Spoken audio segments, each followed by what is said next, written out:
Subject है transfer of property act और इसका नेक्स्ट टॉपिक है मॉर्टगेज के प्रकार। ठीक है, टाइप्स ऑफ मॉर्टगेज, बंधक के प्रकार क्या है।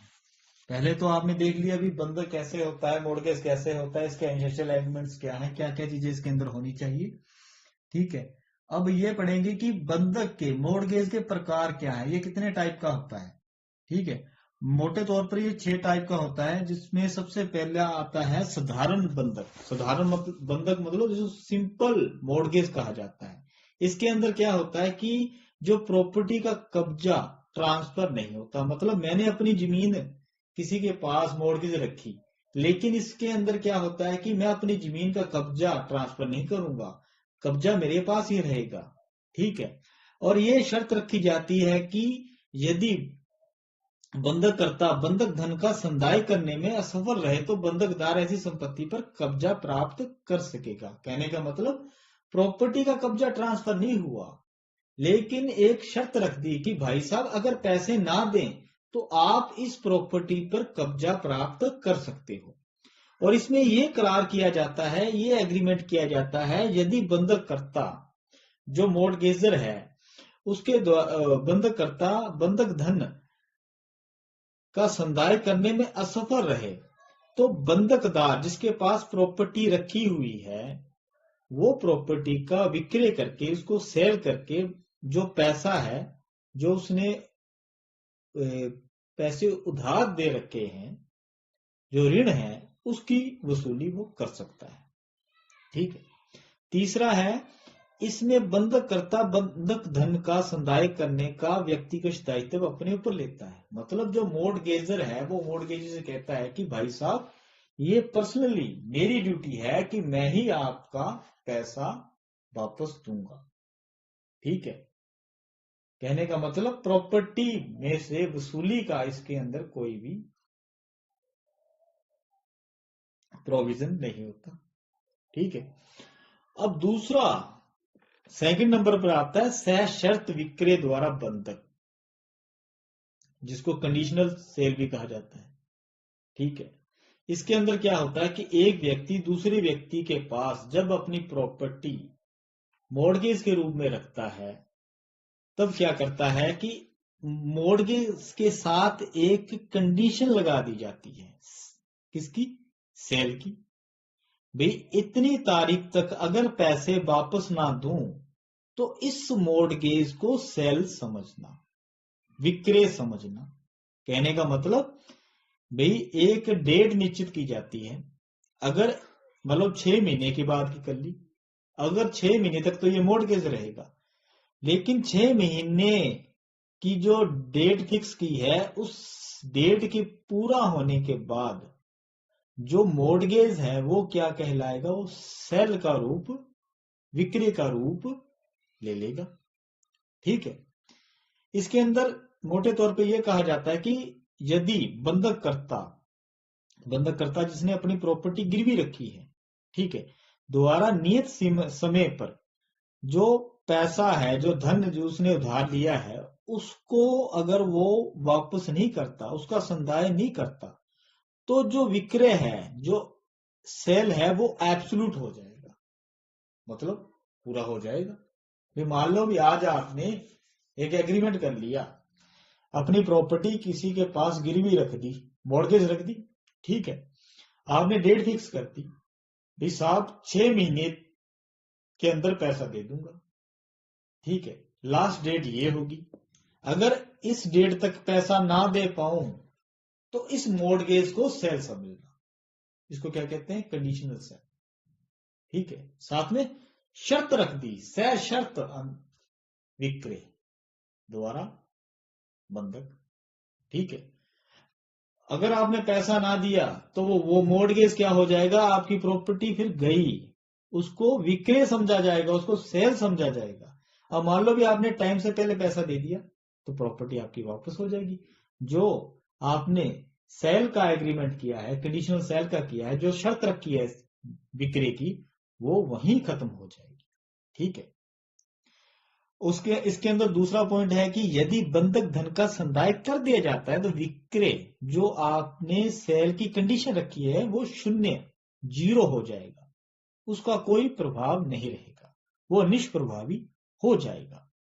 तीसरा पॉइंट है, बंधक धन का संदाय कर दिए जाने पर बंधक संपत्ति पुनः दोबारा किसको मिल जाती है? जिसने गिरवी रखी। गिरवी कौन रखता है? मोर्टगेजर, बंधक कर्ता। ठीक है, ये तो हो गया आपका दूसरे नंबर का मोर्टगेज, शय शर्त विक्रय द्वारा बंधक। ठीक है, उसके बाद आता है भोग बंधक। इसके अंदर क्या होता है, इस मोर्टगेज के अंदर क्या होता है, यूज करने का राइट ट्रांसफर कर दिया जाता है। कब्जा तो जाएगा ही जाएगा, यूज करने का राइट। मतलब आपका बाग है, ठीक है, आपको पैसे की जरूरत है, संतरों का बाग है, आपने किसी के पास मोर्टगेज में रख दिया। ठीक है, अब इसको क्या कहेंगे? भोग बंधक। साथ में आपने ये बात मेंशन कर दी कि साहब आपने जो कर्जा दिया है वो, और उस पर जो ब्याज पड़ेगा वो सब कुछ इस बाग से वसूल करना। अगर खेत रखा है तो खेत से वसूल करना। ठीक है, जब आपकी वसूली पूरी हो जाए आपके कर्जे की, आपके ब्याज की, तब ये मेरे पास वापस आ जाएगा। ठीक है, इसको क्या कहते हैं? भोग बंधक। इसमें संपत्ति का कब्जा ट्रांसफर कर दिया जाता है। ऐसा कब्जा प्रदत्त करने के लिए अपने आप अबद्ध किया जाता है। ठीक है, जो बंधकदार है इस बात के लिए प्राधिकृत किया जाता है कि बंधक धन का संदाय किए जाने तक वह संपत्ति को अपने कब्जे में रखे, और उसमें से जो उसको प्राप्त होगा, जैसे कोई मतलब फसल है, कोई लाभ है, कोई बेनिफिट्स है, कोई रेंट मिल रहा है जिसको भाटक बोलते हैं, उससे ही अपने कर्जे की भरपाई करे, और प्लस जो ब्याज है वो भी उसमें शामिल करे। जब वो पूरा हो जाए तो भैया फिर वो जमीन छुड़वा लेगा। मतलब पर्सनली जो मोर्टगेजर है, जिसने अपनी प्रॉपर्टी रखी है दूसरे बंदे के पास, वो पर्सनली लाइबल नहीं है उस कर्जे को वापस करने के लिए। वो तो ये कहेगा कि साहब ये रख दिया बाग आपके पास, यूज करो, इसमें से वसूल करो। क्या वसूल करो? कर्जे की रकम प्लस ब्याज, जितना भी आपका जो भी है इसमें से ही वसूल करो। जब वसूली पूरी हो जाए भैया फिर तो प्रॉपर्टी वापस हो जाएगी। पर्सनली मैं लाइबल नहीं हूं, कोई टाइम पीरियड नहीं है, कोई लिमिट नहीं है कितने साल। भाई जब तक आपके कर्जे की रकम वसूल नहीं हो जाती प्लस ब्याज के, तो तब तक ये मोर्टगेज चलता रहता है। इस बंधक की निम्न मुख्य विशेषताएं क्या हैं? इसमें क्या होता है कि कब्जा ट्रांसफर हो जाता है। ठीक है, इसमें यूज का राइट, यूज का राइट मतलब जो प्रॉफिट और रेंट प्राप्त करने का अधिकार है वो उस व्यक्ति को होता है जिसके पास प्रॉपर्टी रखी है। लाभ और भाटकों मतलब प्रॉफिट और रेंट्स है, उनमें से ही जो मॉर्गेज मनी है प्लस ब्याज है, इंटरेस्ट है, उनमें से ही उसकी भरपाई करनी होगी। और इसके बंधक धन का संदाय करने का बंधककर्ता का पर्सनली कोई दायित्व, उसकी ड्यूटीज नहीं है। इस संबंध में उसके विरुद्ध वाद भी, केस भी नहीं लाया जा सकता। ठीक है, इसमें बंधक की कोई समय सीमा निर्धारित नहीं होती, मतलब कोई टाइम पीरियड फिक्स नहीं होता। जब तक बंधककर्ता द्वारा बंधक धन का संदाय नहीं कर दिया जाता तब तक बंधकदार का संपत्ति पर कब्जा बना रहता है। मतलब जब तक उसकी पैसे की वसूली नहीं हो जाती तब तक उसका कब्जा बना रहेगा, कोई टाइम पीरियड नहीं है। कहने का मतलब इसमें बंधककर्ता का पर्सनली कोई दायित्व, उसकी कोई ड्यूटी नहीं होती। इसकी कोई अवधि, समय सीमा निश्चित नहीं है। बंधकदार जिसने प्रॉपर्टी रखी है बंधक संपत्ति के लाभों एवं भाटकों को प्राप्त करने का हकदार होता है। ठीक है, सॉरी, जिसके पास रखी है। उसके बाद आता है कि चौथे नंबर पर है अंग्रेजी बंधक, इंग्लिश मॉर्गेज।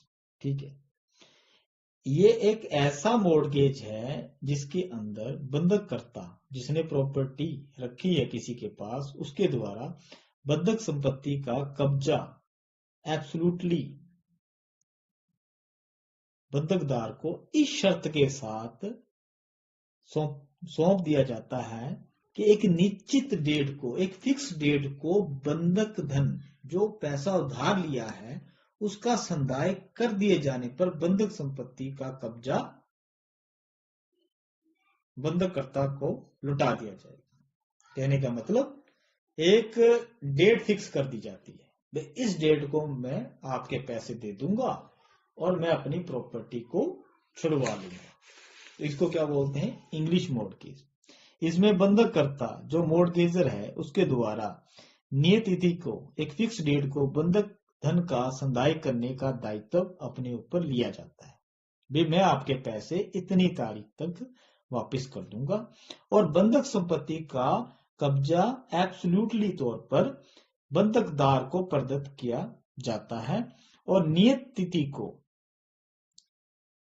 तिथि पर बंधक धन का संदाय कर दिए जाने पर बंधक संपत्ति जो मॉर्गेज प्रॉपर्टी है उसका कब्जा वापस मिल जाता है। कहने का मतलब इंग्लिश मॉर्गेज में क्या होता है? एक डेट फिक्स कर ली, ठीक है, और इसके अंदर क्या होता है कि अगर उस डेट तक वो पैसा वापस दे दे तो भैया वो प्रॉपर्टी वापस आ जाएगी, ठीक है, और कब्जा एब्सोल्युटली प्रदत्त कर दिया जाता है, ठीक है। उसके बाद आता है 5 नंबर पर एक्यूटेबल मॉर्गेज, हक विलेखों के निक्षेप द्वारा बंधक। मान लो आपको पैसे की जरूरत है, आपके पास इमूवेबल प्रॉपर्टी है, आप कहां जाते हो? बैंक में जाते हो, तो वहां पर आप अपने, मान लो भी प्रॉपर्टी की कोई फर्द है, कोई रजिस्ट्री है, उसको बैंक में रख के लोन उठा लेते हो, तो वो क्या कहा जाएगा? उसको कौन सा मॉर्गेज माना जाएगा? उसको एक्यूटेबल मॉर्गेज माना जाएगा, हक विलेखों के निक्षेप द्वारा, क्योंकि आपने अपनी प्रॉपर्टी के जो टाइटल डीड्स हैं, जो हक विलेख हैं, उनको वहां जमा करा दिया। जब आप पैसा मतलब वापस दे दोगे जो उधार लिया है, तो आप अपने जो हक विलेख हैं, जो टाइटल डीड्स हैं, जो जमा करवा रखे हैं, वो आपके वापस मिल जाएंगे, ठीक है। यहां पर क्या होता है कि ऋण का अस्तित्व में, मतलब कहने का मतलब भाई मान लो भी आप किसी के पास जाते हो, ठीक है, पैसे की जरूरत है, आपका एक प्लॉट है, उसके कागज पत्र आपने उसके पास रख दिए और ये कह दिया कि भाई साहब जब मैं आपके पैसे दे दूं वापिस, जो उधार ले रहा हूं, तब मैं अपने जो हक विलेख हैं, जो टाइटल डीड्स हैं, किसके? ये प्रॉपर्टी के हैं, प्लाट के हैं, मकान के हैं, जमीन के हैं, किसी के भी हैं, वो मैं वापस ले लूंगा। इसको एक्यूटेबल मॉर्गेज माना जाएगा, ठीक है। दस्तावेज मतलब डॉक्यूमेंट जमा करा के, जो प्रॉपर्टी के डॉक्यूमेंट है उनको जमा कराकर किसके पास? जिससे आप पैसा ले रहे हो, चाहे बैंक से ले रहे हो, तो इसको एक्यूटेबल मॉर्गेज बोला जाएगा। उसके बाद 6 नंबर पॉइंट पर आता है विलक्षण बंधक, एनुमेलस मॉर्गेज। एनुमेलस जो मॉर्गेज है वो उसके अंदर, जैसे एक आप मिक्सचर खाते हो, नमकीन खाते हो, ठीक है, ये दाल है, ये भुजिया है, ये है, अलग अलग वैरायटी है। एक आप खाते हो मिक्सचर, मिक्सचर के अंदर क्या होता है? बहुत सारी चीजें मिक्स होती है, ठीक है। जो विलक्षण बंधक है, एनुमेलस मॉर्गेज है, वो भी मिक्सचर ही है। जिस मॉर्गेज के अंदर कई मॉर्गेज के लक्षण दिखे, जिसके अंदर सिंपल मॉर्गेज की कुछ कंडीशनें नजर आ रही हैं, कुछ शर्त शर्त विक्रय द्वारा बंधक की आ रही है, कुछ भोग बंधक की आ रही है, कुछ इंग्लिश मॉर्गेज की आ रही है, कुछ एक्यूटेबल मॉर्गेज की है, ठीक है, तो उसको क्या बोला जाएगा? विलक्षण बंधक, एनुमेलस मॉर्गेज। मतलब जिसके अंदर बहुत सारे मॉर्गेजों के लक्षण दिखते हो, जो मिक्सचर हो, ठीक है, उसको क्या बोला जाएगा? एनुमेलस मॉर्गेज। जैसे कि कब्जे का परिधान किए बिना भोग बंधक किए जाना, मतलब भोग बंधक के अंदर क्या होता है कि चीज का भोग करना, यूज करने का राइट, ठीक है। लेकिन यहाँ उसके अंदर क्या होता है कि कब्जा ट्रांसफर करना जरूरी होता है, लेकिन बिना कब्जे के ट्रांसफर किए, बिना कब्जे का ट्रांसफर कहां दिया गया है, सिंपल मोड केस में। और बिना कब्जे का ट्रांसफर किए आपने क्या कर दिया, भोग बंधक कर दिया। तो ये तो दो बंधकों के तत्व मिल गए, तो ये क्या कहेगा, ये क्या कहलाएगा, एनोमैलस मोड केस। दूसरा देखो, बंधक धन के संदाय का पर्सनली दायित्व लेते हुए भोग बंधक किया जाना। एक तो आप भोग बंधक के अंदर क्या होता है, यूज करने का राइट आप देते हो, भाई यहीं से आप वसूल करो, बाग है तो बाग से वसूल करो, मेरी कोई पर्सनल लाइबिलिटी नहीं है। लेकिन आपने क्या किया, पर्सनल लाइबिलिटी भी ले ली, भी हाँ मैं दूंगा साहब, मेरी ये जिम्मेवारी है, और साथ में कह दिया ये बाग है इससे वसूल करते रहो। तो ये तो दोनों मोर्गेज मिक्स हो गए, ठीक है। तो इसको क्या बोला जाएगा, एनोमैलस मोर्गेज।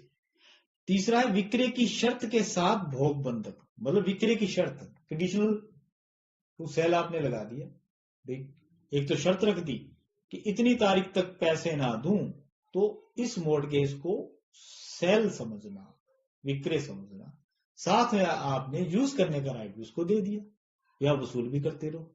ये तो दो मोर्गेज मिक्स हो गए, ठीक है। एक तो भोग बंधक हो गया, एक विक्रय की शर्त के साथ, विक्रय वाला, विक्रय की शर्त के साथ वाला मोर्गेज हो गया, ये दोनों का मिक्सचर हो गया। तो इसको क्या बोलेंगे, एनोमैलस मोर्गेज। कहने का मतलब जब एक से ज्यादा मोर्गेज के तत्व एक मोर्गेज के अंदर आ जाए, ठीक है, लक्षण कईयों के हैं एक में है, तो उसको क्या बोलेंगे, मिक्सचर, मतलब विलक्षण बंधक, मतलब एनोमैलस मोर्गेज, ठीक है। इस प्रकार आपका ये टॉपिक पूरा होता है कि मोर्गेज के प्रकार कितने हैं, बंधक के प्रकार कितने हैं। पहला इसमें था सिंपल, ठीक है, साधारण, जिसके अंदर कब्जा ट्रांसफर नहीं होता, ठीक है। उसके अंदर ये शर्त रख दी जाती है कि साहब भाई मैं पैसे दे दूंगा और अपनी जमीन को छुड़वा लूंगा, अगर पैसे ना दूं तो आप मेरी प्रॉपर्टी पर कब्जा कर सकते हो और प्रॉपर्टी को बेच सकते हो, उससे अपने धन की मतलब भरपाई कर सकते हो। उसके बाद आ गया शय शर्त विक्रय द्वारा बंधक, ठीक है। इसके अंदर शर्त रख दी जाती है, अगर इतनी तारीख तक पैसा ना दूं तो उस मोर्गेज को क्या समझना, सेल समझना। तीसरा है भोग बंधक, भोग बंधक मतलब यूज करने का राइट दे दिया, भाई यहीं से ही आप वसूल करो, जो भी आपका कर्जा है, जो भी ब्याज है, जब पूरा हो जाए तो वापिस कर देना, कोई लिमिट नहीं है, मेरी पर्सनल लाइबिलिटी नहीं है कोई भी, ठीक है। चौथा है अंग्रेजी बंधक, इंग्लिश मोर्गेज, ठीक है। इसमें क्या होता है कि संपत्ति का जो कब्जा है वो एब्सोल्युटली बंधकदार को इस शर्त के साथ प्रदत्त सौंप दिया जाता है कि एक निश्चित तिथि को, एक निश्चित डेट को बंधक धन का संदाय कर दिए जाने पर बंधक संपत्ति का कब्जा पुनः बंधककर्ता को लौटा दिया जाएगा। पांचवा है हक विलेखों द्वारा, हक विलेखों के निषेध द्वारा बंधक, एक्यूटेबल मोर्गेज, मतलब आपने अपने जो अपनी प्रॉपर्टी है उसके जो टाइटल डीड्स हैं उनको जमा करवा दिया, भाई जब मैं पैसे दे दूं तब मेरे ये जो रजिस्ट्री है मकान की या कोई भी टाइटल डीड्स है वो वापस ले लूंगा, ठीक है। 6 नंबर पर है विलक्षण बंधक, एनोमैलस मोर्गेज इसको कहा जाता है। इसके अंदर बहुत सारे बंधकों के लक्षण पाए जाते हैं, मोर्गेज के लक्षण पाए जाते हैं, शर्त भी लगा दी और यूज करने का राइट भी दे दिया, यूज करने का राइट दे दिया लेकिन कब्जा नहीं दिया।